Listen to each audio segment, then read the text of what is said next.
है। प्रदेश में कोरोना के आंकड़ों में लगातार गिरावट देखी जा रही है। 24 घंटे में सिर्फ 4,414 मामले नए सामने आए हैं, जबकि एक दिन में कोरोना से 103 लोगों की मौत हो गई है। 24 घंटे में कोरोना से 16,654 मरीज ठीक हुए हैं। अगर आंकड़ों की बात करें तो जयपुर से 804, अलवर से 377, जोधपुर से 340 और उदयपुर से 135 मामले सामने आए हैं। तो लॉकडाउन का असर प्रदेश में देखने को मिल रहा है। लगातार जो आंकड़े हैं वो कम होते जा रहे हैं, जिससे प्रदेशवासियों ने राहत की सांस ली है।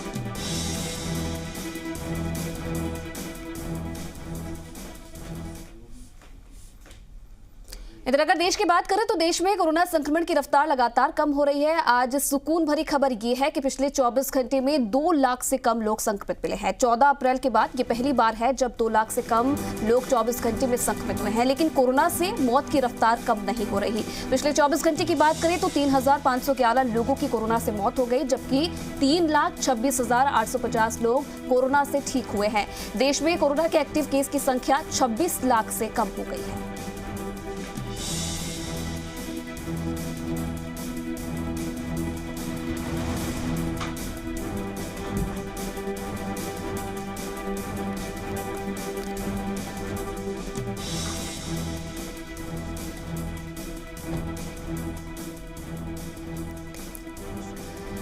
चलिए फिलहाल प्रदेश में कोरोना की स्थिति क्या कुछ बनी हुई है, अलग अलग शहरों से हमारे 2 सहयोगी फिलहाल मेरे साथ यहाँ पर जुड़ रहे हैं। अविनाश उदयपुर से हमारे साथ जुड़ रहे हैं और इसी के साथ त्रिभुवन रंगा बीकानेर से जुड़ रहे हैं। चलिए अविनाश, पहले आपका रुख कर लेते हैं।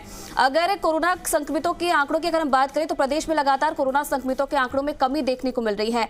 क्या ये माना जाए कि लॉकडाउन का असर अब प्रदेश में देखने को मिल रहा है?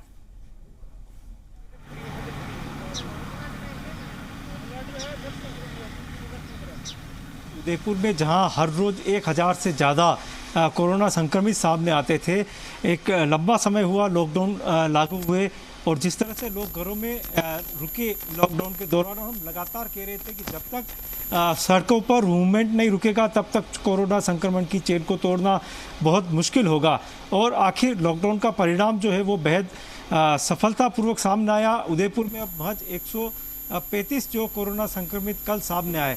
साथ ही जो एक्टिव केसों की संख्या 11,000 से पार हो गई थी, वो अब 7,000 से कम होकर 6,840 एक्टिव केस बचे हैं। और साथ ही हॉस्पिटल में जहां पर कि बेड अवेलेबल नहीं थे, वेंटिलेटर अवेलेबल नहीं थे, ऑक्सीजन की शॉर्टेज हो रही थी, ये तमाम चीज़ें अब जो है उन स्थितियों में सुधार आया है। हॉस्पिटल्स में अब ऑक्सीजन बेड ही नहीं, वेंटिलेटर भी अवेलेबल है, ताकि जो गंभीर मरीज हैं उनको आसानी से अब इलाज मिल पा रहा है। और सरकार ने फिर से जो है लॉकडाउन लगाया है, तो कहीं न कहीं कोरोना को पूरी तरह से ख़त्म करने के लिए ये जो लॉकडाउन है उसका पूरी तरह से सफल होना। और लोग जो कि हम लगातार जी राजस्थान के माध्यम से अपने दर्शकों को अपील करते हैं कि आप घरों में रुकिए और कोरोना संक्रमण की चेन टूटेगी। और यही कारण है कि जो लगातार डेटा सामने आ रहे हैं वो कहीं न कहीं संतोषजनक आ रहे हैं कि जिस तरह से लगातार कोरोना संक्रमण के मरीज घट रहे हैं, तो कहीं न कहीं लॉकडाउन के चलते जो सरकार ने कड़े निर्णय लिए और जिस तरह से पुलिस के जवानों ने गर्मी के दौरान भी सड़कों पे खड़े रहकर अपनी ड्यूटी को निभाई और लोगों को एक अलग अलग तरह से, किस तरह से चाहे वो समझाइश से या डर के अपने घरों में रखे, वो तमाम प्रयास किए गए। कई लोगों को जो कि लॉकडाउन की गाइडलाइन को तोड़ते हैं उनको संस्थागत क्वारंटाइन सेंटर में भेजा जाता है। उदयपुर जिले भर में हर रोज करीब 2,000 चालान जो ऐसे लोगों के बनाए जाते हैं कि जो लॉकडाउन लागू होने के बावजूद भी नियम तोड़ते हुए बिना काम से अपने घरों से बाहर निकलते हैं। तो ये तमाम वो प्रयास है, साझा प्रयास, चाहे पुलिस का कहें, लोगों की अपील कहें या सरकार ने जिस तरह से कठोर निर्णय लिए, उसी का कारण है कि आज कोरोना संक्रमण के ऊपर काबू, जो कि बेकाबू हो गया था, काबू कर लिया गया है। और अगर ये लॉकडाउन इसी तरह से लोगों का सहयोग रहा, बाजार बंद रहे, लोग घरों से बाहर बेवजह नहीं निकले, तो कहीं ना कहीं फिर से संक्रमण की रफ्तार जो है, जो इकाई में पहुंच चुकी थी, इकाई संख्या में पहुंच गई थी, उसी तरफ बढ़ती हुई दिखाई दे रही है। जी चलिए त्रिभुवन का रुख कर लेते हैं। बीकानेर से त्रिभुवन बने हुए हैं। त्रिभुवन, अगर बीकानेर की हम बात करें तो एक वक्त ऐसा था जब बीकानेर में अव्यवस्थाओं का दौर था। ऑक्सीजन की कमी साफ तौर पर देखी जा रही थी, इंजेक्शन की कमी देखी जा रही थी, जिसके कारण लोगों की मौत लगातार बढ़ती जा रही थी।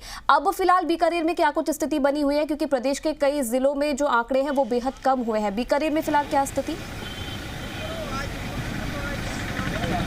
जी बिल्कुल, बीकानेर में भी आंकड़े हैं जो लगातार कम होते जा रहे हैं। लगातार जिस तरह आंकड़े बढ़ रहे थे, जो आंकड़े 1000 तक पर डे पहुंच गए थे, वो सुखद खबर है कि धीरे धीरे आंकड़े कम हो गए। कल 153 आए, आज जो पहली लिस्ट आई है उसमें सिर्फ 3 में आज हैं जो पॉजिटिव पाए गए हैं। ये एक साझा प्रयास है प्रशासन और पुलिस महकमे का, जिन्होंने लोगों को गाइडलाइन की पालना करने के लिए प्रेरित किया है। लोगों ने गाइडलाइन को पालन भी किया है, लोग घरों से बाहर नहीं निकले और उसी का ये नतीजा है कि धीरे धीरे जो मरीज़ कम होते जा रहे हैं। बात करें अगर हॉस्पिटल की, तो आज व्यवस्था पूरी तरह से है जो दुरुस्त हो गई है, क्योंकि एक समय जहाँ पे यहाँ ऑक्सीजन की कमी थी, ऑक्सीजन मिल नहीं रहे थे, लोग इधर उधर भाग रहे थे, लेकिन आज ये है कि जो ऑक्सीजन की खपत थी वो आधी हो गई है। यहाँ तक कि प्राइवेट जो हॉस्पिटल है वहाँ भी ऑक्सीजन है, उनकी आपूर्ति भी आधी हो गई है, पूर्ति हो गई है। और अगर बात करें वार्डों की, तो जो वार्ड थे जिसमें कोविड के पेशेंट भर्ती थे, आज लगभग जो वार्ड है वो खाली है। सिर्फ एक आईसीयू को छोड़ दिया जाए तो वार्ड है जो लगभग खाली दिखाई दे रहे हैं। ये एक सुखद खबर है। और एक ये जो गवर्नमेंट ने जो कड़ाई से नियम पालन कराया था इस गाइडलाइन का, उसी का नतीजा है कि बीकानेर में अब धीरे धीरे है जो पेशेंट काफ़ी कम हो गए हैं। और जिस तरह पुलिस ने पूरी मेहनत की है, हर आने जाने वाले पे निगाह रखी है, हर आने जाने से पूछताछ की है, और उसी का चाहे डर कह दें चाहे लोगों की जागरूकता कह दें, लोग घर से बाहर नहीं निकले। और उसी का नतीजा है कि बीकानेर में आज जो कोरोना की चैन है वो टूटती हुई नज़र आ रही है और जो आंकड़ा है वो लगातार गिर रहा है। जी चलिए, कहीं ना कहीं जनता ने भी इस पूरे अभियान में सरकार का सहयोग किया है और इसलिए जो कोरोना के आंकड़ों में कमी देखने को मिल रही है, इसमें जो जनता है उसका भी एक अहम योगदान नजर आया है और प्रशासन तो लगातार प्रयास कर ही रहा है, इसलिए लॉकडाउन को और भी एक्सटेंड किया गया है। चलिए, बहुत धन्यवाद आप दोनों का तमाम तस्वीरें दिखाने के लिए और तमाम बातचीत करने के लिए।